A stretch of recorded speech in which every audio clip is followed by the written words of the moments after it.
Pada mereka yang rasa-rasanya tak berapa kuat, lemah semangat ke apa ke, better jangan tengok kerana ini adalah kisah benar. Jika korang semua dah ready, tutup lampu, pasang earphone korang, grab your selimut, ambil jajan korang dan let the horror begin.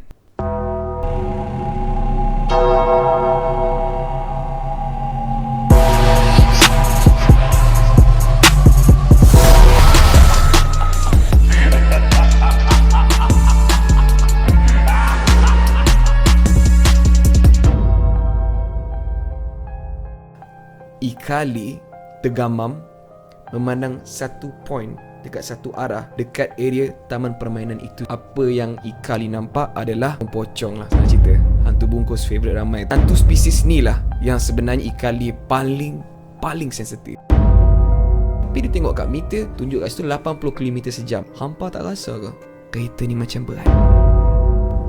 Kenan mengaku benda ni, dia ada rasa something about to take over dia punya jasad.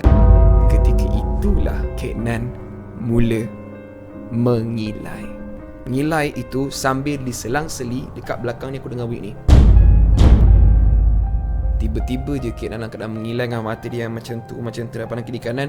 Bila dah keluar dia macam buat macam tu dan dia terus cakap, babi dia tu, aku benci dia. Tiba je dia jeling-jeling tunjuk Ika. Kenapa dia ni dekat sini? Okey, pada ketika ini geng, mungkin korang akan cakap, tadi Syakir cakap dapat rasa yang dia tak suka Aidil dan Ika, dua ni yang paling dia akan mendentum. Tapi kenapa Syakir suruh Aidil je klum? Tapi kenapa Syakir suruh Aidil je klum? Tapi kenapa Syakir suruh Aidil je klum? Tapi kenapa Syakir suruh Aidil je klum? Tiba bahasa lain keluar. Aku takut nanti kita tidak boleh bisa bersama. Dia pandang kat aku macam, kita tidak boleh bersama lagi. Aku takut di luar tu. Aku takut di luar tu.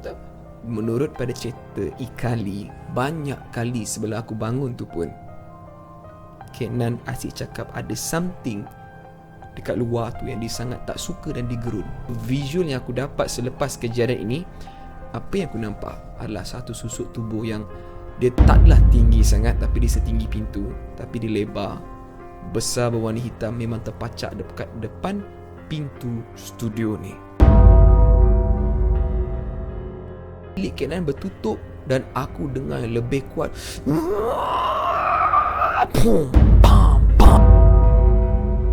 Pada ketika itulah Kenan macam cakap, sial, aku benci kau lah. Dalam masa yang sama, dia tak boleh nak cakap lebih-lebih sebab arah dia tunjuk tu pintu. Biasanya ID di luar pintu, dan di luar sana pula ada benda yang sedang macam menunggu dia.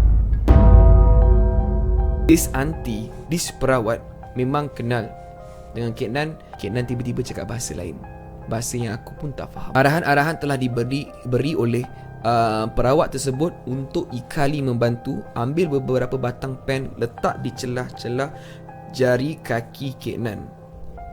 Dan dia tahu perawat tu bukan orang biasa-biasa. Dia gelak. Aku tak nak tengok. Okey, pulas kaki dia, tekan sekali lagi, tekan.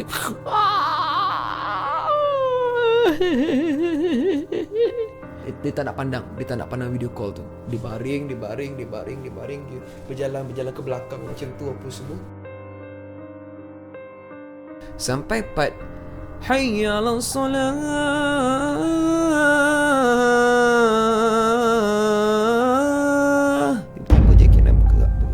Macam dia bunyi sikit, lepas tu dia start gerak kaki dia nak tenang kaki. Ada satu masa tu suruh pandang, dia melawan kerana aku ikut. Okay, aku gunakan handphone. Ada part ni dia melawan, tak nak pandang kamera, so aku ikut mata dia supaya pandang. Dan tak boleh belah tu. Masa mula-mula dia bertutup mata. Kita jumpa lagi. So maksudnya seakan ada kes lama. Dia kenal siapa auntie tu. Maksud dia sakit. Kalau kau sakit, perawat ni cakap, kalau kau sakit, kau keluar. Kenapa kau ganggu badan anak orang ni? Kau keluar, kau ni siapa ni? Aku kuat. Engkau orang tak boleh buat apa-apa pun. Aku kuat. Aku tak nak keluar. Kalau boleh kau keluarkan, kau keluarkanlah. Mati budak ni kalau kau buat macam ni. Kau nak aku bunuh budak ni? Kau buat. Aku bunuh budak ni. Aku bunuh ni. Aku pergi cari engkau. Aku jumpa engkau. Aku bunuh engkau. Kau nak bunuh orang, kau kuat mana pun, kalau Allah tak izinkan tak boleh juga. Aku tidak, aku tidak mau keluar. Dia patah balik. Aku tidak mau keluar. Aku tak mau keluar. Kau ni siapa? Aku putri yang cantik. Aku putri yang cantik. Aku suka akan budak ini. Kawan-kawan kau kata kau cantik kan? Jangan angguk. Dia cakap, okey, keluar pada badan dia, pergi menari depan kawan-kawan kau. Kawan-kawan kata kau cantik. Kita tak suka ni, hodoh kau ni.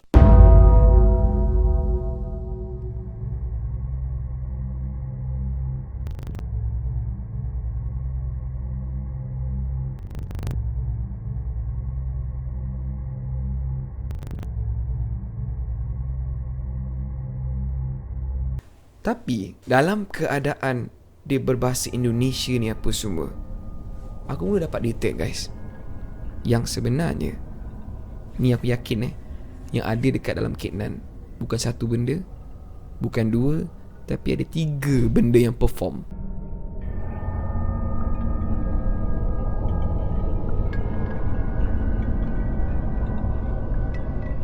Bukan satu benda, bukan dua, tapi ada 3 benda yang perform.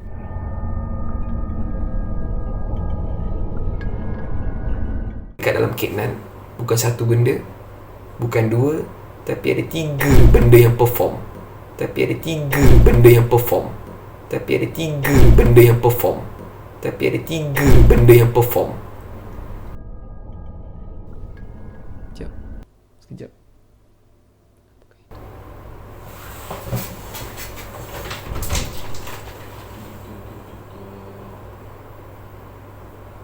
Apa?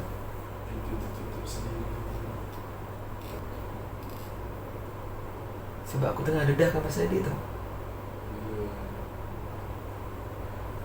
Aku nak masuk sikit tapi aku buat kerja juga, aku rasa macam diperhatikan.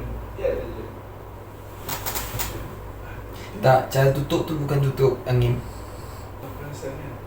Sebab itu aku ingat Kek Nan ke? Kek Nan tak ada. Jadi macam kejadian hari tu. Aku sambung balik.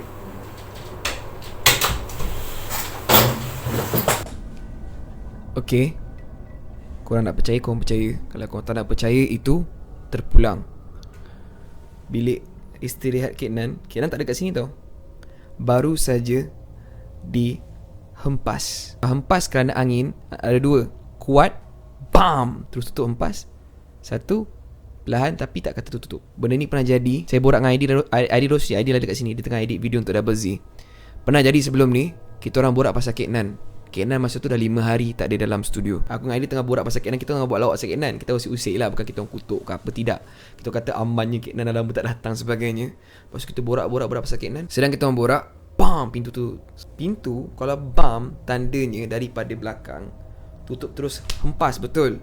Masa yang kejadian sebelum ni, pintu punya ni, lubang tu, pintu tu dekat je, ada orang hempas. Pada hari tu Kek Nan dah balik sekejap.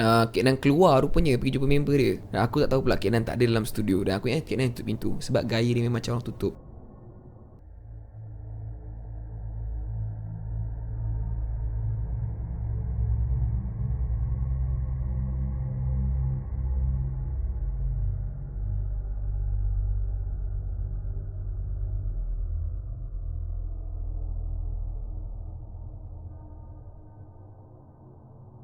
Korang perasan tak masa aku tengah dedahkan tadi tu, masa tu berbunyi, aku dah banyak kali tau cuba dedahkan apa yang aku boleh rasa, nampak, aku connect the dots.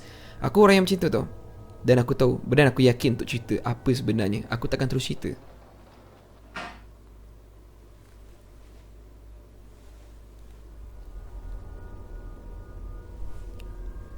Okay, dalam badan dia pada ketika itu ada 3. Satu, benda yang sangat buas yang aku tak tahu, tapi dia memang sentiasa dekat dengan Kenan. It could be dia selalu menghuni dekat bilik rehat Kenan, which is kalau korang pernah tengok story-story Kenan before this, dia buat filter yang apa benda tu dapat detect orang tu kan. Dia jadi filter. Ada bilik dia memang something. Second adalah yang Indonesia tadi tu, aku puteri yang cantik. Nombor 3 adalah something daripada childhood Kenan, dan dia lah yang paling lembik, lemah lembut, lebih ke arah perempuan, which is Kenan ada kongsikan pasal kisah ni pada aku.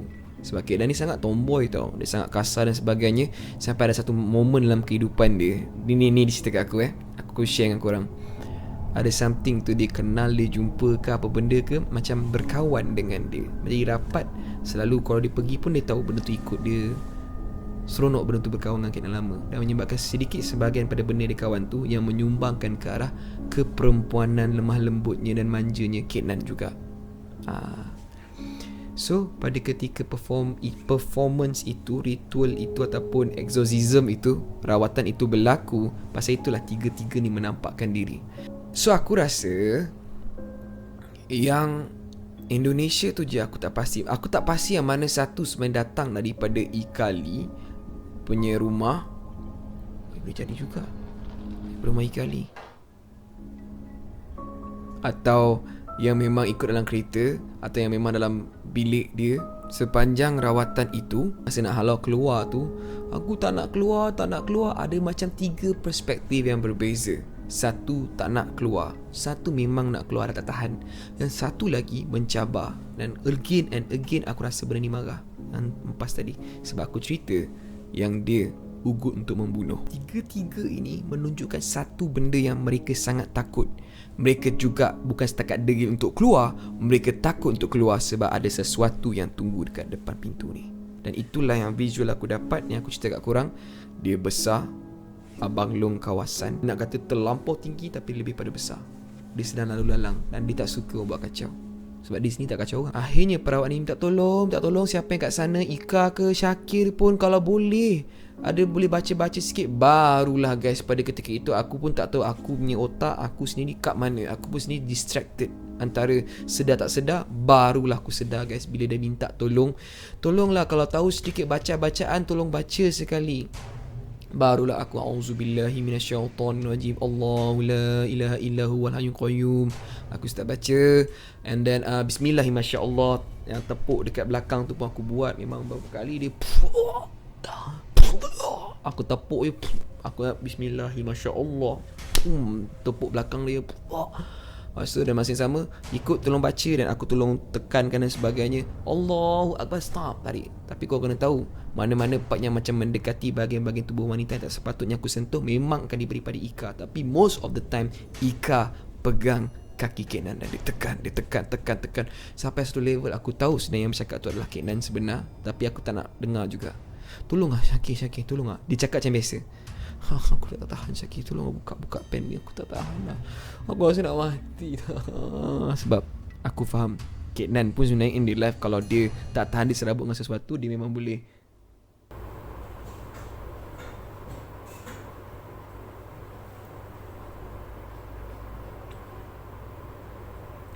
Okay, aku cerita pasal benda ni, pasal studio ni pula tu, macam-macam lah. Okay, so dia kata tolonglah, aku dah nak nak mati dah ni lah. Tak boleh lah macam ni, aku sakit lah. Syakir, tolong lah, please lah. Ni aku. Dia cakap ni aku betul loh. Okay, kau tahu kan aku macam mana semua. Guys, aku kena fokus more on the perawat instead of her. So aku terpaksa guys, dan akhirnya masa mula-mula yang dia suruh aku baca bacaan tu, aku dah mula tarik ibu jari dia kat sini dan tarik ke sini kat tangan dia. Masa tu lah baru dia menjerit-jerit. Menjerit-jerit dan dia rasa panas dan sebagainya.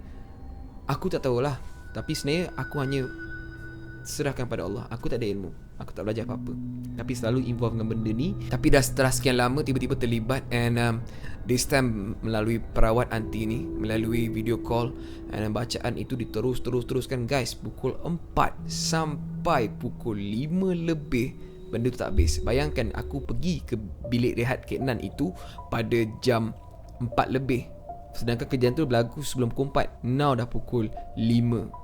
Aku dah ada ambil air apa semua. Memang ada air dah dibacakan. Ada part memang Ika Lee yang handle, ada part yang aku handle. Kenapa aku cerita banyak set aku? Sebab yelah aku yang tahu part aku kan. Aku tak tahu sangat part-part Ika dan juga Aidil. Air ni telah dibaca apa semua, suruh minum. Okay, minum. Aku suruh minum, kau minum. Minum. Perawat cakap, Syakir, tolong tengok dia minum tak minum. Boleh minum sini. Dia dah.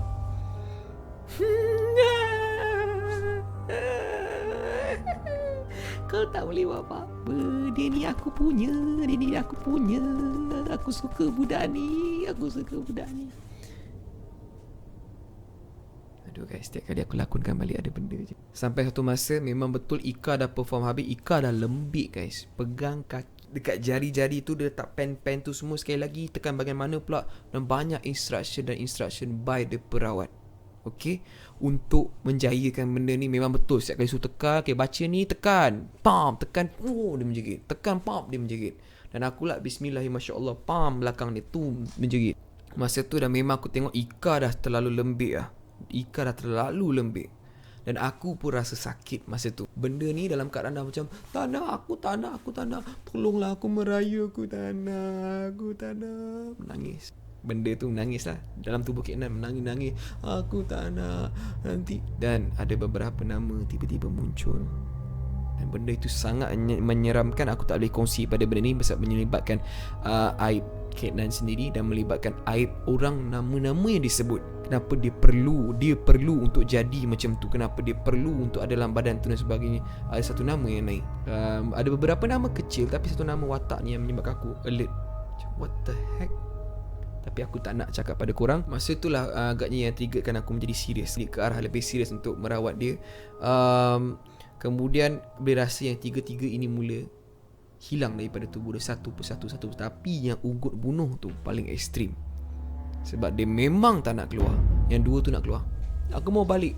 Tapi yang satu tu mengaku dia tak nak keluar. Sebab bukan apa, dia takut ada benda tunggu kat depan rumah. Akhirnya Alhamdulillah, memang aku dapat rasa yang Indonesia tu keluar.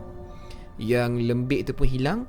Tapi yang paling akhir tu, yang ekstrim tu, yang brutal tu, dia memang tak puas hati. Dan aku dapat tengok sebelum dia betul hilang, lenyap daripada Kek Nan, dia tak puas hati. Dan aku tahu dia sebenarnya Ada je. Dia ada je. Dia masih ada lagi. Dia paling degil.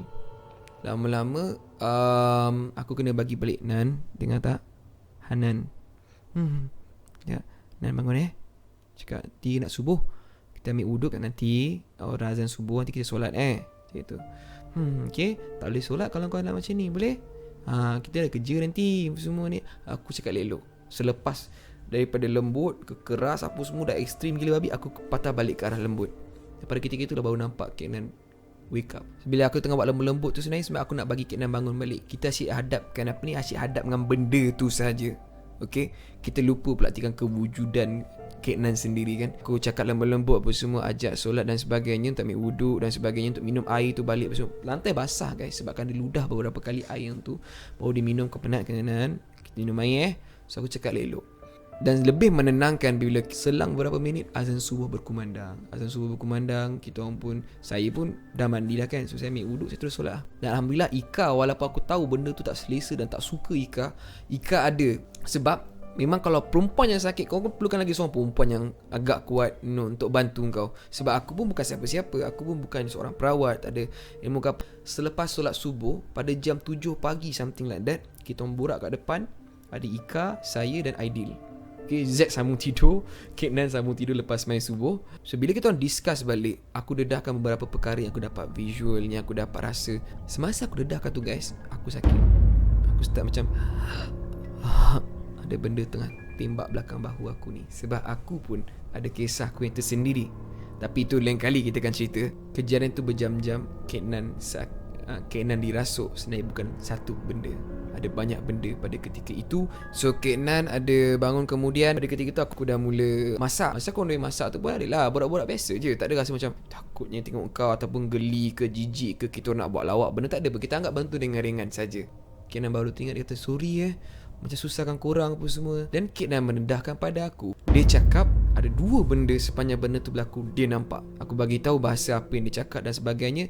Apa visual yang Kek Nan ada pada ketika antara dia dalam diri dia dan juga benda lain take over. Dia kata aku nampak ada satu perempuan ni, dia macam puteri, pakaian dia kuning semua tau, traditional, cantik gila dia cakap. Aku sampai rasa nak jadi dia. Aku nampak dia tengah menari, dia memang tengah perform. Dan Kek Nan pula bukan main excited dia. Aku cakap bahasa Thailand cakap Thailand apa benda kau, bahasa Indonesia yang keluar. Aku pun tak tahu yang menari tu mungkin Indonesian ke apa, kita pun tak tahu, wallahualam. Kita tak nak tuning jari, tapi bahasa Indonesia yang keluar daripada mulut Kek Nan. Dan juga bahasa-bahasa pelik yang lain. Lagi satu dia kata, yang dia nampak pocong. So pocong dia kata hitam gila muka dia, memang terpacap, memang nak kat dia pergi belakang, lompat. So mungkin kalau kita kaitkan balik, Kek Nan baru saja buat konten 3 cerita pocong daripada dia dan 3 cerita pocong daripada Ikali. Kalau tak pernah tengok, korang boleh pergi tengok. Kalau korang pernah tengok, korang tahulah. So diorang buat konten ni masa dekat homestay tu pun ada benda ganggu mereka kan. Lepas pada itu datang ke sini. Ingat, masa nak datang ke sini pergi mana? Pergi rumah Ikali. Ikali nampak apa? Ikali nampak pocong dekat taman permainan masa tunggu kat tangga tu, betul? Dan apakah Kek Nan masa tu pasang niat? Dia nak tengok pocong tu macam mana. Dia teruja. Maksudnya dia dah lama tak nampak pocong tu, kali ni nak tengok. Dan benda itu mungkin sebenarnya salah satu yang ada dekat pada kejadian itu, wallahualam. Tapi apa nasihat aku guys, tolong jaga diri, sentiasa merendah diri, sebab kita bukan hidup sorang-sorang. Ada je benda lain yang sentiasa hidup dengan kita. Segala benda yang baik dalam penyampaian cerita ini, sepanjang kisah ini berlaku pun, semua yang baik itu daripada Allah Subhanahu Wa Taala. Yang kurang itulah saya, Amirul Syakir. Kalau korang suka konten aku as a horror storyteller, please do leave a like, share, comment what is your thoughts. Okay, subscribe, become a horror gang today, and then see you guys in the next konten horror gang dengan perkongsian banyak.